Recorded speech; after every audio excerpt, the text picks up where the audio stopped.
नमस्कार मित्रांनो, शुभविवाह मालिकेच्या आजच्या भागामध्ये भूमी ऑफिसमध्ये असताना आकाशची वाट बघत असते. ती म्हणते की कुठे राहिलाय हा मुलगा, किती उशीर झाला, अजून आला कसा नाही. एरवी तर आकाश टायमिंगच्या बाबतीत अगदी परफेक्ट असतो, परंतु आता काय झालं असा विचार भूमी करत असते आणि फेऱ्या मारत असते. तेवढ्यात आकाश येतो आणि भूमीला विचारतो की भूमी, तू ठीक आहेस ना, तुझी तब्येत कशी आहे. त्याच वेळेला आता भूमी म्हणते की आकाश, मला तू जरा सांग की तू काय निर्णय घेतलायस, म्हणजे तू घरी काय केलंयस ते मला जरा सांग. तेव्हा आकाश म्हणतो की भूमी, नाही ते सगळं जाऊ दे, मी तुला सांगितलं होतं ना मी योग्य तो निर्णय घेईन. परंतु तू मला सांग, तुला आता ताप वगैरे नाही आहे ना, आणि तू औषधं वगैरे सगळी व्यवस्थित घेतली आहेस का, तुझा नाश्ता वगैरे झाला आहे का, असं आकाश विचारतो. तेव्हा भूमी म्हणते की अरे, नाश्ता वगैरे झाला आहे माझा, परंतु घाईघाईमध्ये मी सकाळच्या गोळ्या घेण्याचं विसरले. तेव्हा आकाश म्हणतो की भूमी, अगं काय हा असा वेंधळेपणा का करत आहेस तू. ठीक आहे, चल बस इथे, लवकर बस, अगोदर गोळ्या खाऊन घे, म्हणजे तुला जरा बरं वाटेल आणि लवकर रिकवर होशील. तेव्हा मग आता भूमी म्हणते की आकाश, अरे मी ठीक आहे. आकाश म्हणतो की नाही, तू आधी इथे बस, तुला खाल्लं पाहिजे. दे तुझी पर्स, दे, कुठे बघू दे, मला जरा तुझ्या गोळ्या कुठे आहेत ते बघू दे. असं म्हणून तो आता भूमीला बसायला सांगतो आणि तिच्या पर्समध्ये गोळ्या चेक करत असतो आणि तिचं डोसेस वगैरे कुठे ठेवले ते सगळं बघतो.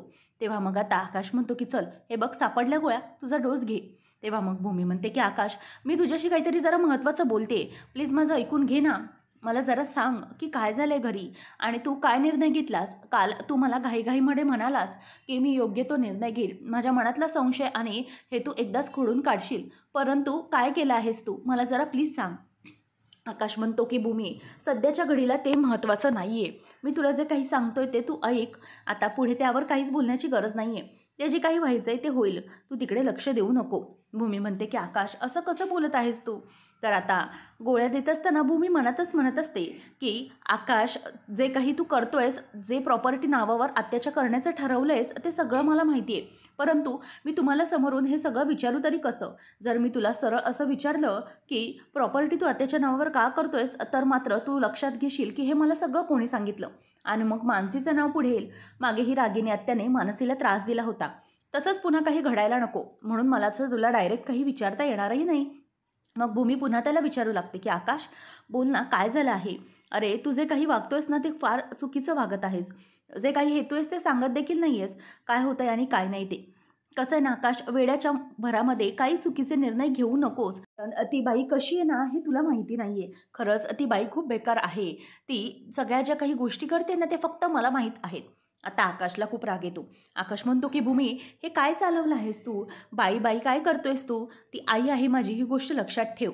तेव्हा मग भूमी म्हणते की हो आकाश, तुला माहिती नाही आहे की ती कशी आहे ते. आकाश म्हणतो की तिने माझ्यासाठी घरासाठी काय काय केलं आहे हे तुला कल्पना नाही आहे, त्याच्यामुळे तू काही बोलू नकोस. तेव्हा भूमी त्याला वैतागूनच म्हणते की हे बघ आकाश, त्या बाईने तुझ्याबरोबर काय काय केलं आहे ना ते सगळं मला चांगलंच माहिती आहे, आणि ती तुझ्याबरोबर काय वागली आहे, कसं वागली आहे, हे जर तुला कळलं तर त्याचा तुला खूप मोठा धक्का बसेल, आणि जेव्हा तुझ्यासमोर तिचं असली रूप येईल तेव्हा मग तुझ्या पायाखालची जमीन सरकेल. म्हणून मी सांगते आकाश, उगीचच कुठल्याही भावनेच्या भरामध्ये चुकीचा निर्णय घ्यायला तू जाऊ नकोस. त्याच वेळेला आकाश म्हणतो की हे बघ भूमी, तू प्लीज काही मला सांगू नको, मला माहीत आहे की आत्याच्या बाबतीत किंवा आईच्या बाबतीत काय निर्णय घ्यायचा आहे ते, म्हणूनच तू मला या गोष्टी सांगायला जाऊ नको. तेव्हा मग आता भूमीची तब्येतही तिला जरा ठीक वाटत नसते. भूमी म्हणते की आकाश, हे बघ, मी तुला सांगते ते प्लीज तू ऐकण्याचा प्रयत्न कर, उगीचच चुकीच्या दिशेने जाऊ नकोस. त्या तुला या सगळ्या गोष्टीत अडकवण्याचा प्रयत्न नक्की करतील, मला चांगलंच ठाऊक आहे, परंतु तू गोष्टींमध्ये अडकू नकोस, तू क्लिअर राहा, तुझ्या डोळेसमोर उघडे ठेवून तू निर्णय घे. तेव्हा आकाश म्हणतो की हो भूमी, तू मला प्लीज त्याबद्दल काहीही सांगू नको. आता तुझ्या मनात जो गैरसमज होता तो मी मिटवण्याचा प्रयत्न केला आहे ना, आता जे मी केलं आहे, मी ठरवलं आहे ते मी पूर्ण करणार, माझ्या मनाप्रमाणे मी करणार आहे, जो निर्णय घेतला तो पूर्ण मी करणार, आता मला माझ्या कामाला लागू दे. असं म्हणून आकाश भूमीचं म्हणणं धुडकावून लावतो. आता भूमीला या सगळ्यामुळे खूप चिड आलेली असते. आकाश हा भूमीचं बोलणं ऐकत नसतो, आणि आकाशने काढून दिलेल्या गोळ्या देखील भूमीने खाल्लेल्या नसतात, ती तिथल्या तिथे तशीच उभी असते आणि मनातच विचार करते की काय करू मी आकाशचं, मला खरंच कळत नाही, या सगळ्या गोष्टी त्याच्यापर्यंत कशा पोचवू. रागिनी त्याच्याबरोबर जे काही वागते हे अत्यंत चुकीचं आहे, त्याला मी कसं पटवून देऊ, माझ्यावर तर त्याचा अजिबातच विश्वास नाही आहे. असं भूमी आता वैतागत विचार करत असते. आणि जर प्रॉपर्टी ही रागिणी आत्याच्या नावे गेली आणि प्रॉपर्टी तिची पूर्णपणे झाली, तिच्या हातात गेली, तर मात्र ती जिंकलेली आहे. आणि हा सगळा जो डाव आहे तो रागिणी आत्या पुन्हा एकदा जिंकणार. म्हणून मला तो नको आहे. आकाश, तुला कसं कळत नाही आहे? तू जर हे सगळं केलंस तर सगळं त्यांच्याच फेवरमध्ये जाईल. असं म्हणून आता भूमी ही आकाशकडे चिडूनच लांबून बघत असते. परंतु आकाश तिच्याकडे काहीच बघत नाही. भूमी म्हणते की ठीक आहे, जाऊ दे, तुला माझं ऐकायचंच नाही आहे ना, तर ठीक आहे. असं म्हणून आता भूमी ही रूमच्या बाहेर जात असते. तेवढ्यातच तिथून आता तिला चक्कर येऊ लागते आणि समोरून पारितोष येतो. आता पारितोष आल्यावर म्हणतो की मिसेस भूमी, अहो काय झाले तुम्हाला? तुम्हाला चक्कर कशी येते? तेव्हा मग आता भूमी म्हणते की नाही सर, इट्स ओके, मी ठीक आहे. परंतु आकाश म्हणतो की नाही नाही, तुम्हाला बरं वाटत नाही आहे, तुम्ही बसा, इथे बसा. असं म्हणून आता भूमीला तो बसायला सांगतो आणि तिला सोफ्यावर बसायला सांगितल्यावर तो म्हणतो की तुम्ही इथे बसा, तुम्हाला चक्करसारखं होतंय. अहो तुम्हाला मी काळजी घ्यायला सांगितली ना. पण आता पारितोष हा पाण्याचा ग्लास आणतो आणि तिला म्हणतो की हे घ्या, तुम्ही पाणी पिऊन घ्या. परंतु भूमीला इतकं गरगरत असतं की तिला ग्लासही हातामध्ये धरता येत नसतो. तिला खूप त्रास होत असतो. आता पारितोष म्हणतो की बरं ठीक आहे, राहू देत, तुम्हाला स्वतःच्या हाताने घेता येत नसेल तर हे घ्या, मी पाजतोय तुम्हाला पाणी. असं म्हणून तो तिला पाणी देतो. आणि त्याच वेळेला मग आता आकाश हे बघतो आणि भूमीची अशी अवस्था पाहून आकाशला त्रास तर होत असतो. परंतु आकाशने घेण्याची काळजी ही आकाश न घेता समोरून पारितोष घेतोय हे पाहून भूमीचा त्रास बघून त्याला आणखीनच वाईट वाटत असतं. आणि त्याच वेळेला आता भूमी ही पाणी पिऊन घेते आणि पारितोष म्हणतो की वाटतंय का बरं तुम्हाला थोडं? तेव्हा मग भूमी हो ठीक आहे मी असं म्हणते. नंतर मग पारितोष म्हणतो की Mrs Bhumi, are you okay? मला जरा सांगा की जर तुम्हाला बरं वाटत नव्हतं तर मग तुम्ही ऑफिसमध्ये कशाला आलात? तुम्ही ठीक वाटतंय का तुम्हाला? तर भूमी आता स्वतःचे डोळे अगदी गच्च बंद करून असे एकदम उघडते आणि म्हणते की वाटतंय का? ठीक आहात ना तुम्ही? ठीक वाटतंय का तुम्हाला? असं म्हणून आता पारितोष हा तिला विचारत असतो. त्याच वेळेला आकाशला इथे काहीही भूमीची काळजी घेता येत नसते. कारण सगळीच भूमीची जी काळजी आहे ते पारितोष घेतोय. ते पाहून आता आकाशचा मात्र राग होत असतो. काय बोलावं हे त्याला काहीही कळत नसतं आणि भूमीच्या शब्दात तो पूर्णपणे अडकलेला असतो. तर इथे भूमी ही दीर्घ श्वास घेते. आता तिला तो म्हणतो की बरं, तुम्ही एक काम करा, तुम्हाला बरं वाटत नसेल तर तुम्ही प्लीज जरा दीर्घ श्वास घ्या, म्हणजे तुम्हाला बरं वाटेल. तर इथे रागिनी ही वकील साहेबांना फोन करून म्हणते की हां वकील साहेब, मला जरा सांगा, आकाशचा तुम्हाला कॉल आला होता का? तेव्हा मग वकील साहेब म्हणतात की हो, फोन येऊन गेला त्यांचा. त्यांनी मला सांगितलेलं आहे की येत्या 2 ते 4 दिवसांमध्ये कॉन्ट्रॅक्ट पेपर म्हणजेच प्रॉपर्टीचे पेपर्स रेडी करायचे आहेत. त्याच वेळेला मग आता ती म्हणते की 2-4 दिवस कशाला, अगदी उद्याच तयार करायचे आहेत, तेही अर्जंट बेसिसवर. तेव्हा मग ते म्हणतात की अहो मॅडम, काय आहे, सगळी प्रॉपर्टी तुमच्याच तर नावे होणार आहे, मग इतकी घाई कशाला करताय? काय गरज आहे घाई करण्याची? तेव्हा ती म्हणते की आहे, गरज आहे, म्हणूनच मी तुम्हाला सांगते की उद्याच्या उद्या पेपर्स तयार करा. तेव्हा तो म्हणतो की इतक्या घाईचं कारण काय सांगू पण मी? रागिनी म्हणते की व्हॉटेवर, काहीही सांगा, ते तुम्हाला सूट होईल. म्हणजेच 4 दिवस कोणी नाही आहेत वगैरे काही, असं काही गोष्ट काढा आणि त्याला सांगा की काहीही होणार नाही, म्हणजे उद्याच्या उद्या अर्जंट बेसिसवर तयार करायला लागतील, बाहेर जाणार आहात वगैरे असं काही कारण देऊन टाका. तो म्हणतो की तुम्हाला तर अख्खी प्रॉपर्टी मिळणार आहे हो, आमचं काय? तेव्हा मग ती म्हणते की तुमचं कमिशन मिळेल. तेव्हा तो म्हणतो की मॅडम, तुम्ही मालकीण होणार आहात. तेव्हा मग तो म्हणतो की बरं ठीक आहे. मग ती म्हणते की उद्याच्या उद्या तयार करा, तुम्हाला तुमचं कमिशन अगदी वाढवून मिळेल, काळजीच करू नका. असं म्हटल्यावर तो वकील खुश होतो आणि फोन ठेवून देतो. आणि रागिनी म्हणते की हे वकील साहेब म्हणजे ना खरंच, पण जाऊ दे, आपलं काम होतं आहे तर ठीक आहे. असं म्हणून अभिजित आणि रागिनी आता खुश झालेले असतात. आता पारितोष भूमीला म्हणतो की भूमी, मिसेस भूमी, तुम्हाला ठीक वाटतंय का की तुम्हाला काही खायला वगैरे मागवू मी? सगळं ठीक आहे ना? तेव्हा मग भूमी म्हणते की हो पारितोष सर, मी ठीक आहे, काहीच काळजी करू नका. तेव्हा मग आता तो म्हणतो की मिसेस भूमी, मला सांगा की तुम्ही सकाळी नाश्ता केला आहे का? तुम्ही तुमची औषधं वगैरे घेतली आहेत का? नाहीतर एक काम करा, तुम्ही ना आता जा आणि जाऊन आराम करा रेस्टरूममध्ये आणि त्याच्यानंतर मग घरी जा. भूमी म्हणते की ठीक आहे, मी जाते. आणि ती रेस्टरूमच्या दिशेने वळायला जाणार. तेवढ्यातच आता भूमीचा पुन्हा तोल जाऊ लागतो आणि तिला पुन्हा चक्कर येऊ लागते. पारितोष म्हणतो की हे बघा मिसेस भूमी, नाही, तुम्हाला बरं नाही अजूनही, तुमची तब्येत अजूनही खराब आहे. बरं, तुम्ही, मला वाटतंय की तुमचा डोस वगैरे घेतलेला नाही आहे का औषधांचा? तेव्हा भूमी म्हणते की हो, सकाळचा डोस राहिलेला होता. तेव्हा मग आता पारितोष म्हणतो की काय चाललं आहे मिसेस भूमी, तुम्हाला तुमची स्वतःची आणि बाळाची देखील काळजी घ्यायची आहे, मग तुम्ही इतकी अशी दगदग कशासाठी करताय? हे घ्या, आधी तुमच्या गोळ्या घेऊन घ्या, म्हणजे तुम्हाला बरं वाटेल. असं म्हणून पारितोष तिच्याकडे गोळ्या देतो आणि भूमी गोळ्यांवर पाणी घेते. परंतु आकाशला इथे हे सगळं पाहून खूप वाईट वाटत असतं.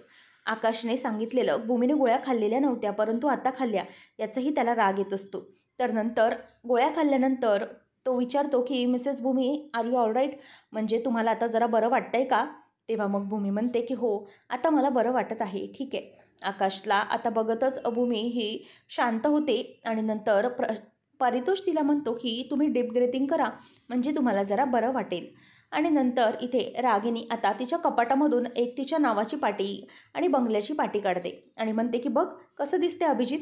तेव्हा मग रागिनी विला असं बंगल्याचं नाव आणि रागिनी पटवर्धन अशी MDची पाटी ही ती त्याला दाखवते आणि तो म्हणतो की हे काय आई, हे काय आहे, हे कधी बनवून घेतलं आहेस तू? तेव्हा ती म्हणते की अरे, जेव्हा भूमी हे घर सोडून निघून गेली ना, त्याच्याच दुसऱ्या दिवशी मी हे सगळं बनवून घेतले.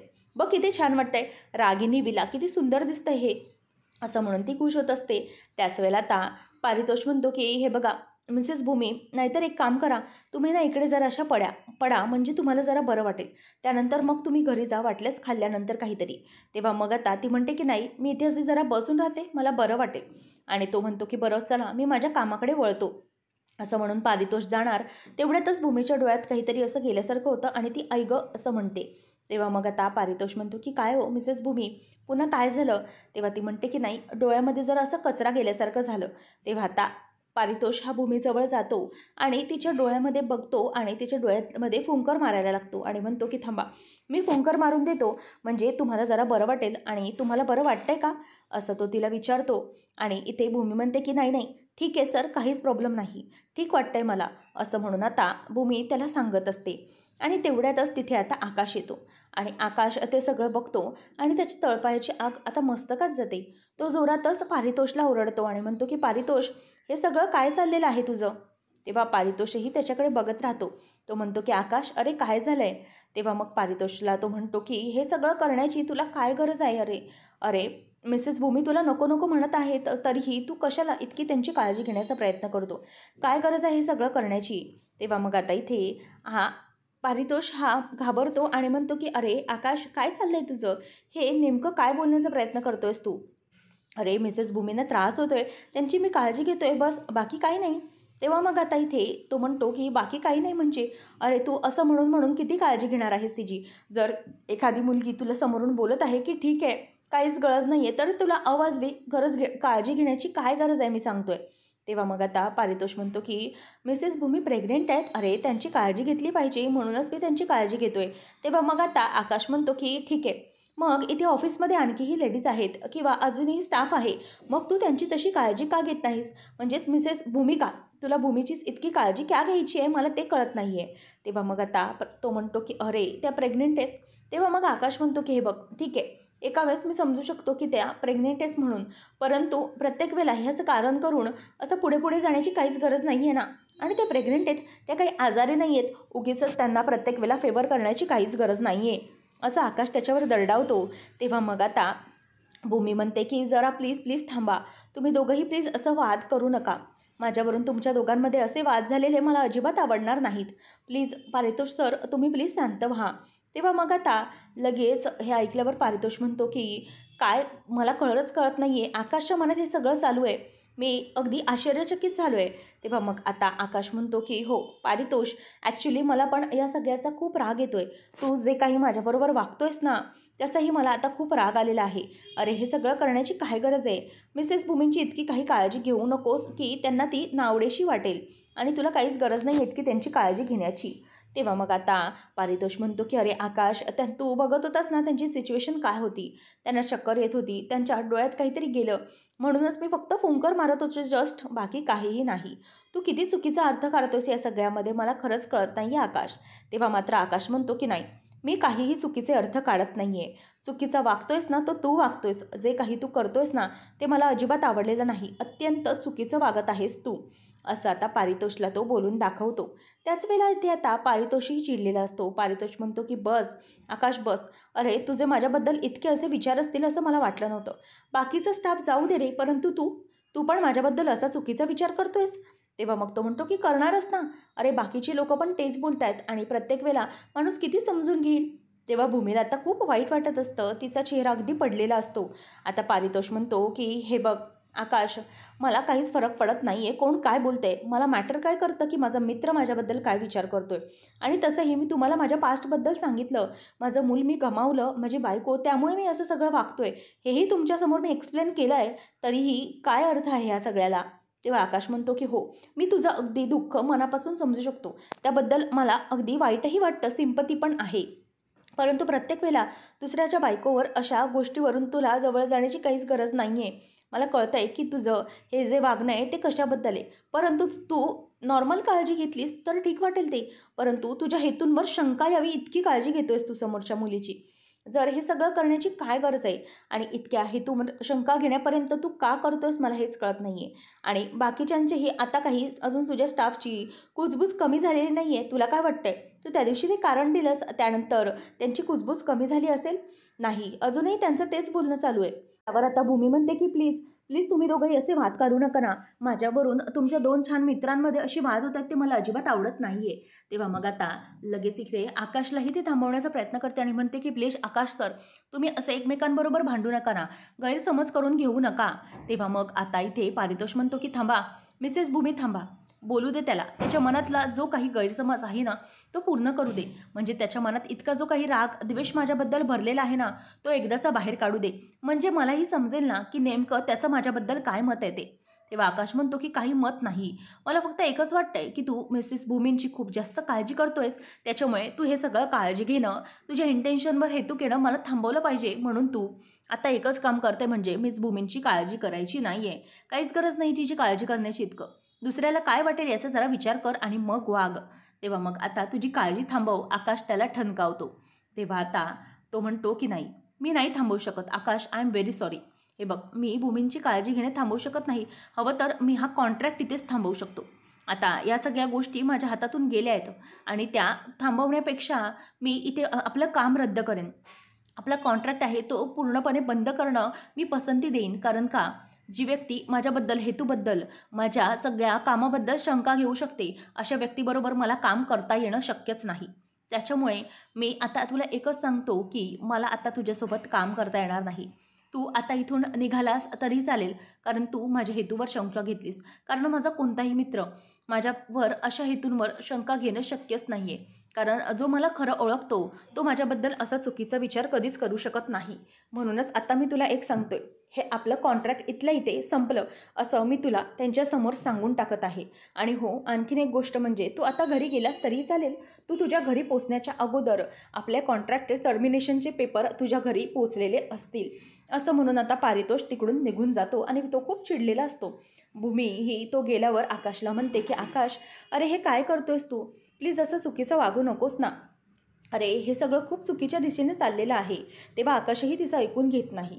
आता भूमी मनातच म्हणते की हे देवी योगेश्वरी, काय चाललं आहे माझ्याबरोबर? नाही म्हणजे माझ्यामुळे 2 मित्रांमध्ये अशा प्रकारची भांडणं हे योग्य नाही. आकाश आता खाली येतो आणि गाडीवर स्वतःचे जोरजोरात हात आपटत असतो. तेव्हा भूमी येते आणि म्हणते की आकाश, अरे काय करतोयस तू? लागेल तुला, बघू हात बघू.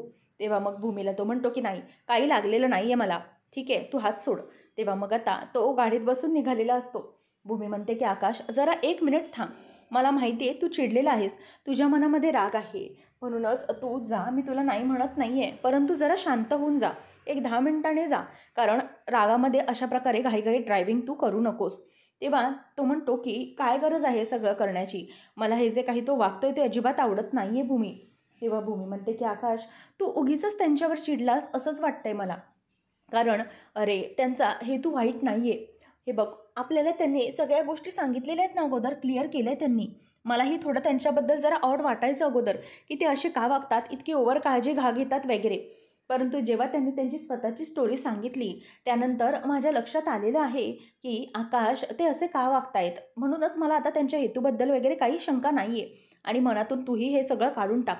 तुझ्या मनातला त्यांच्याविषयी जो काही गैरसमज झाला ना तो प्लीज आकाश दूर करून टाक, असं आकाश आता आकाशला ती बोलत असते. तेव्हा तो म्हणतो की नाही भूमी, अजिबात नाही आहे, हे सगळं शक्यच नाही आहे. कारण तो जे काही वागतोय ना ते मला अजिबात आवडलेलं नाही आणि मी तर इथे काम करू शकत नाही. परंतु तूही माझं ऐकणार नाही आहेस आणि जरी मी तुला सांगितलं तरीही तू माझं ऐकणार नाही आहेस. तू इथे काम करणं थांबवणारच नाही आहेस. तेव्हा मग आता भूमी म्हणते की आकाश हे बघ, मी तुला सांगते ना, ज्या काही गोष्टी आहेत त्या अत्यंत चुकीच्या दिशेने चालल्यात आणि तू जे काही निर्णय घेतोस खूप चुकीचे घेतोयस. आता अगोदर आईच्या बाबतीत तू निर्णय घेतलास आणि आता तुझी सगळी पावलं चुकीची पडतायत आकाश. तुला कळतंय का तू कोणत्या दिशेने हे सगळं चुकीचं नेतोयस ते, आणि तू गैरसमज करून घेतोयस. मला तुला सांगून तुला पटणारच नाहीये. तेव्हा आता आकाश म्हणतो की हे बघ भूमी, आता तू सगळं स्वतःहूनच ठरवलेलं आहेस की मी गैरसमज करून घेतोय आणि तू माझी कोणतीही गोष्ट ऐकून घेणार नाहीस. मग कशाला, काय अर्थ आहे या सगळ्याला, काहीच बोलून फायदा नाही, असं म्हणून तो गाडीत बसून निघून जातो. भूमी मात्र तिथेच उभी असते. पुढच्या भागामध्ये आपण पाहणार आहोत. आकाश म्हणत असतो की आई, आता या प्रॉपर्टीच्या पेपर्सवर जेव्हा तुझ्या सह्या होतील त्यावेळेला मग त्यानंतरही तू माझ्यावर जेवढं निस्वार्थी प्रेम करशील ना, त्यानंतर भूमीच्या लक्षात येईल की ती जे काही बोललेली ते अत्यंत चुकीचं आहे. म्हणूनच मी आता हे प्रॉपर्टीचे पेपर्स केले तयार, त्यावर तू सह्या करून घे. तेव्हा आता आकाश हा एका बाजूने त्या प्रॉपर्टीच्या पेपर्सवर सह्या करून घेत असतो. तेवढ्यातच आता रागिनी ही खूप खुश असते की चला बाबा, ही प्रॉपर्टी आता माझ्या नावे होणार.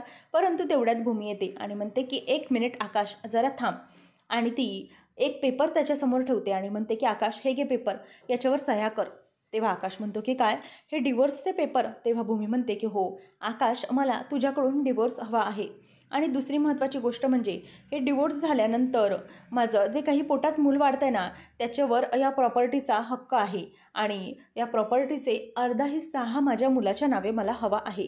त्यामुळे हे सगळं असं कर. आणि तेव्हा मग रागिनीसाठीचे ते तयार केलेले प्रॉपर्टीचे पेपर्स ते भूमी तिच्या समोर तोंडावर फाडून टाकते. आणि मग ती रागिनीकडे रागाने बघतच म्हणते की आत्ता पुढचे 6 महिने तरी ही प्रॉपर्टी काही तुमच्या नावावर मी होऊ देत नाही. आणि तोपर्यंत या 6 महिन्यांमध्ये तुम्हाला काही मी या घरामध्ये टिकू देणार नाही, असं ती तिच्याकडे बघून बोलते. आणि रागिनीचा सगळा प्लॅन आता भूमीने अशा प्रकारे फ्लॉप केलेला असतो.